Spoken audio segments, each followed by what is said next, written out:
Halo, selamat pagi semuanya. Kembali lagi kita dalam pembelajaran tematik tema 8, subtema 2, pembelajaran ketiga bersama Miss Indri dan juga Madam El Priska. Ayo tonton videonya sampai dengan selesai ya. Tujuan dari pembelajaran kita hari ini adalah yang pertama kita akan belajar untuk mengidentifikasi jenis-jenis usaha yang dikelola sendiri dengan benar.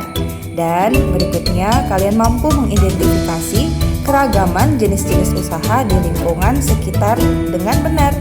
Kemudian kalian bisa menyajikan hasil analisis tentang peran ekonomi dari setiap jenis usaha dengan baik. Dan kalian bisa mengidentifikasi keunikan adat istiadat dalam keragaman sosial budaya masyarakat Indonesia, serta mampu mengidentifikasi peristiwa atau kejadian dalam bacaan. Nah, itu adalah tujuan pembelajaran kalian hari ini ya anak-anak. Jadi nantinya kalian akan bisa untuk memaparkan apa yang sudah kalian pelajari dengan baik. Oke, selanjutnya kita akan bersama-sama untuk melihat pembelajaran hari ini. Nah, kita sudah masuk pada pembelajaran ketiga ya. Pada pembelajaran di subtema 1, kamu telah mengetahui jenis-jenis usaha ekonomi. Ada usaha ekonomi yang memanfaatkan alam seperti pertanian, perikanan, dan juga perkebunan. Berbagai jenis usaha dapat dikelola sendiri atau berkelompok. Nah, apa sajakah jenis usaha yang dikelola secara sendiri? Nah, coba amatilah kegiatan ekonomi di lingkungan sekitarmu. Kegiatan ekonomi itu ada dua jenis ya. Yang pertama dikelola secara sendiri atau perorangan, dan yang berikutnya adalah dikelola secara berkelompok. Usaha yang dikelola secara sendiri disebut sebagai usaha perorangan, dan usaha ini memiliki ciri modal yang terbatas dan dikelola secara sederhana. Contoh dari usaha ekonomi perorangan adalah sebagai berikut. Yang pertama adalah usaha pertanian. Sebagian besar usaha pertanian dikelola secara perorangan. Usaha ini memiliki modal yang terbatas, lahan yang digarap petani biasanya terbatas, lahan pesawahan dan tegalan. Namun ada juga usaha pertanian yang dilakukan secara besar-besaran. Contoh usaha pertanian adalah dapat dilihat seperti pada gambar, ada pertanian padi dan juga perkebunan sayur, dan masih banyak lagi.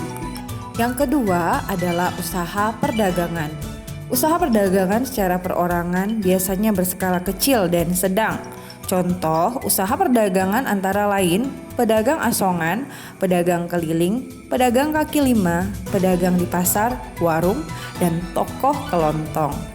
Dan ini adalah contoh-contohnya. Ada penjual bakso keliling, penjual sayur keliling, tukang buah, dan juga ada penjual sayur di pasar. Yang ketiga adalah usaha jasa. Nah, secara umum banyak usaha jasa yang dikelola secara perorangan.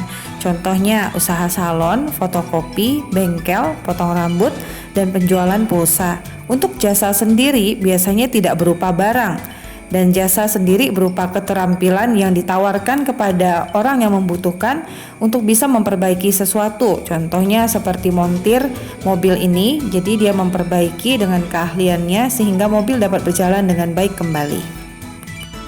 Contoh lainnya adalah seperti jasa fotokopi, dan seperti Miss dan juga Madam ya. Sebagai seorang guru, kami menjual jasa kepada anak-anak untuk bisa mengajarkan anak-anak supaya bisa belajar dengan baik.